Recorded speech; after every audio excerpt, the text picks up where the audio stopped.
It opens with Captain Brody Torrance calling his daughter Daniela from Singapore as he prepares to return to Honolulu to spend the holiday with her. The co-pilot of Trailblazer Airlines Flight 119, Samuel Dell, advises Brody, a former RAF pilot, that they will be flying into a storm as soon as they take off. The chief flight attendant, Bonnie, alerts Brody that he must see Officer Shellback.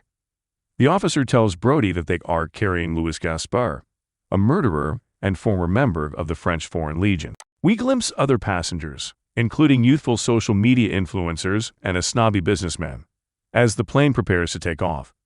Brody and Dale converse as they are in the air, with Brody revealing how his wife passed away years previously. The aircraft experiences significant turbulence as it travels through the typhoon over the South China Sea. As the storm worsens, the plane sustains damage, and Brody sustains a head injury in the ensuing chaos. When the plane starts to crash, a stewardess is killed, and Shellback also perishes from being thrown around. Without comms and radar, Brody and Dell must maintain control to achieve a safer equilibrium. They need to make an emergency landing because they realize the damage is too great.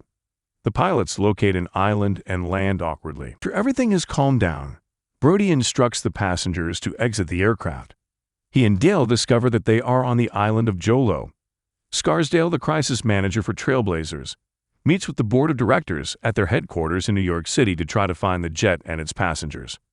Due to his violent past, Brody tries to keep Louis segregated and isolated from the other travelers. In order to keep the passengers calm and discover a means to call for assistance, Brody collaborates with Dale and Bonnie. Dale informs Brody that violent separatists run Jolo, posing a threat to everyone there the longer they stay. As soon as word of the plane's crash landing reaches the rebels, led by Dado Junmar, they plot to exploit the passengers. Brody follows Louis into the forest in the meantime to look for a method if asked for assistance. Back in New York City, Scarsdale and the board go over Brody's history file, which includes a video of an incident in which the driver put a belligerent passenger in a chokehold until he passed out after the man attacked the driver for intervening in a fight and trying to defuse it. Since Scarsdale is aware of the danger on the island, they want to dispatch a private military squad to rescue everyone as soon as the plane is located. Daniela's aunt tells her that her father's plane crashed in Honolulu. When Brody and Louis arrive at Tower, Brody is able to speak with a Trailblazers agent, who at first doesn't believe them since she says they have been receiving a lot of cranks calls over the missing flight. Before a rebel attacks him, Brody also makes a call to Daniela. Until the man is killed, Brody battles the man. Brody and Louis investigate the structure further and discover that the rebels have been torturing and filming their captives in exchange for ransom. When the two return to the jet, they discover that Junmar and his thugs have already arrived. When a Korean woman tries to run away, one of the rebels shoots her. Then her husband is mercilessly beheaded. While Brody and Louis hide, the rebels continue to hold everyone else hostage. The two capture the last rebel after the rebels have fled, and they find out that Junmar is taking everyone to a nearby village. Brody and Louis decide to go after everyone and save them. Hostages are made to disclose their names and countries of origin, as the two leave for the village by Junmar. When the military squad gets to the island, they'd only discover the death of Shellback and the stewardess and a message from Brody. Nobody is near the plane.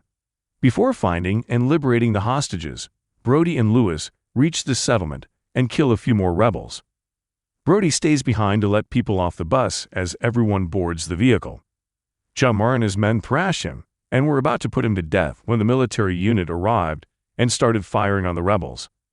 When Junmar discovers his brother among the dead following the fight, it intensifies his motivation to fight the other people. Everyone returns to the aircraft and boards it. The Trailblazers board debates whether Brody should pilot the aircraft given its extensive damage and likelihood of fatalities for all occupants. Louis decides to stay on the island because he has no hope of returning home, and he discovered a suitcase of ransom money. Louis joins the military troops as they battle the rebels. Brody and Dell make an effort to move the plane now that the majority of the rebels have been killed. Junmar tries to shoot an RPG at the plane, but Brody lifts it high enough in the air to run Junmar over with the wheels of the aircraft, killing him instantly. Brody then decides to use the remaining fuel to make a landing in Siasi at a nearby airstrip. Everyone at HQ cheers when Brody can safely land after some turbulence. Brody takes a seat to contact Daniela and inform her that he is returning home while the passengers quiet down.